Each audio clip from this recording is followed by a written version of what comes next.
ଶ୍ରୀକୃଷ୍ଣ ଯମୁନା ନଦୀ କୂଳରେ କଦମ୍ବ ଗଛ ମୂଳରେ ବଂଶୀ ବଜାଉଥିଲେ। ଶ୍ରୀକୃଷ୍ଣ ଝରଣା ପାଣି ଖାଇବାକୁ ଭଲ ପାଉଥିଲେ।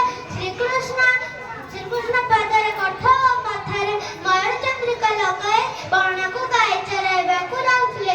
ଶ୍ରୀକୃଷ୍ଣ ଯଶୋଦା ଓ ନନ୍ଦଙ୍କ ପାଖରେ ବହୁତ ଗେଲ ହଉଥିଲେ। ଶ୍ରୀକୃଷ୍ଣ ସରଳ ପାଣି ଖାଇବା ସହିତ